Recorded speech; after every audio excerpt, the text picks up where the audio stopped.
Social Justice Paladin, Episode 28, Cognitive Behavioral Therapy, or CBT. I don't know why I've done a blog on this topic previously, but it is about as important a topic as I will ever do, although not as much as the Romans Road video, but close to it. I've known about CBT for a long time, long before that I knew it had a formal name in psychological circles. My first real exposure to CBT was immediately after my second divorce. After my week-long staycation on Ward 4B at Keesler Medical Center, the Air Force mandated that I go into therapy for a full year afterwards. As a result, for the next year, I had weekly sessions with a Christian counselor named Eddie in Biloxi, Mississippi. About that same time, since I was newly single, I moved in with another single guy from our church, Darren. Although Darren and Eddie never met, their Christian encouragement and counseling seemed to mesh up for some unknown reason. Now, what does all this have to do with CBT, you may ask? Well, they both, separately, realized that one of my primary problems which led to my divorce and subsequent suicide attempt was wrongthink.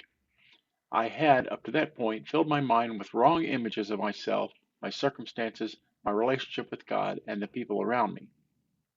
Both Eddie and Darren helped me to understand that the fact that your mind is a lot like a tape recorder. Now, I know I'm dating myself.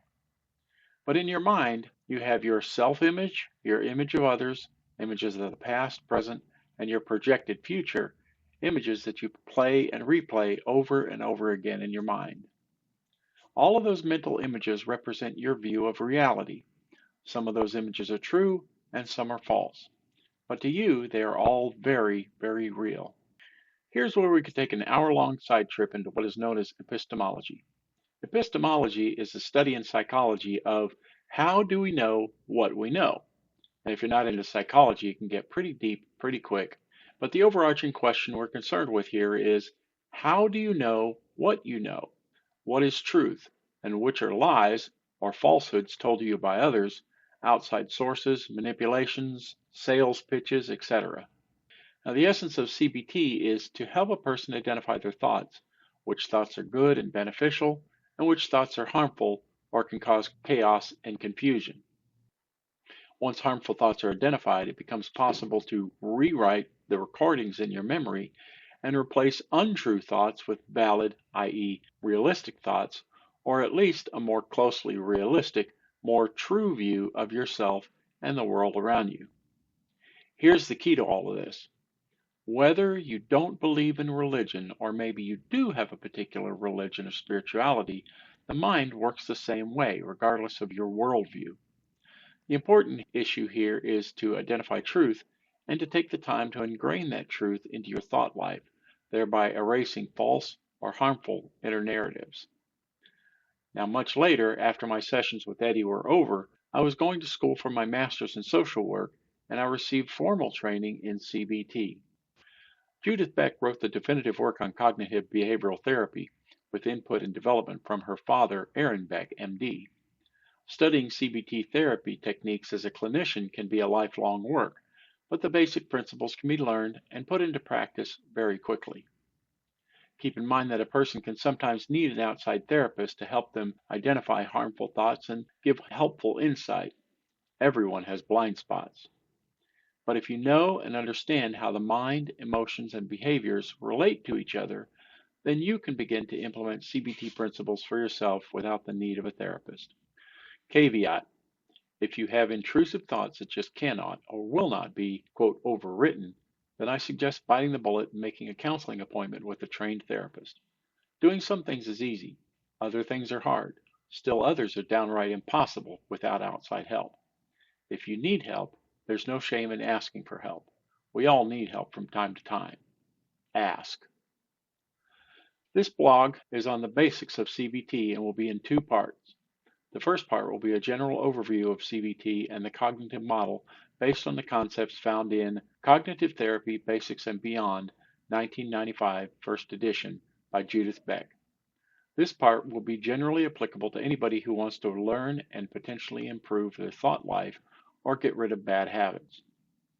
The second part will build on the first part and provide insight more specific to Christians. Beck's work doesn't specifically address how a Christian is to implement CBT into their life, but as I stated above, the principles are the same, and the mind works the same whether or not you're a Christian. Basics of CBT. The cardinal question of cognitive therapy is, what was just going through my mind?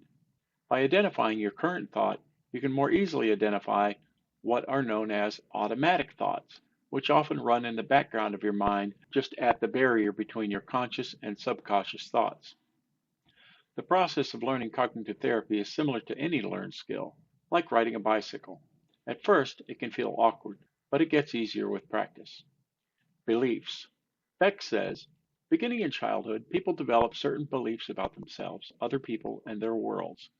Their most central or core beliefs are understandings that are so fundamental and deep they often do not articulate them, even to themselves. These ideas are regarded by the person as absolute truths, just the way that things are. Ibid, page 15. Whether you're religious or not, you have certain core beliefs about the world, which you've been developing since childhood. Core beliefs are the most fundamental level of belief. They are global, rigid, and overgeneralized. Automatic thoughts, the actual words or images that go through a person's mind, are situation specific and may be considered the most superficial level of cognition. Page 16. So in this diagram, we see that core beliefs feed intermediate beliefs, which are rules, attitudes, and assumptions, which then provide for automatic thoughts. The cognitive model, as has been explained to this point, can be illustrated as follows. Here we see core beliefs leading to intermediate beliefs, and when a situation comes along, an automatic thought drives emotions. Here is an important point. Thoughts always come before emotions. Always. We often clearly identify with how we are feeling at any given moment in a given situation. In turn, emotions can then drive a person's reactions and behavior, both internally and externally. Emotions are powerful motivators in a person's behaviors and actions. Therefore, it becomes imperative that we better understand our thoughts and feelings, which then drive our behaviors. How do you feel right now? Do you feel happy, sad, anxious, or curious? For me, one of the most important takeaways of learning CBT is that the way that you feel is always driven by your thoughts in that instant.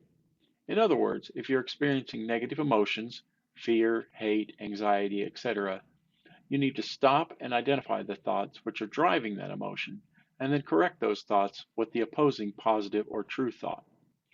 Another aspect of this is that thoughts always come before behaviors. If you find yourself acting in a way that potentially harms yourself or others, you can interrupt this process by identifying the harmful thought, and by correcting the underlying negative thought, you will then correct the negative behavior. Guaranteed.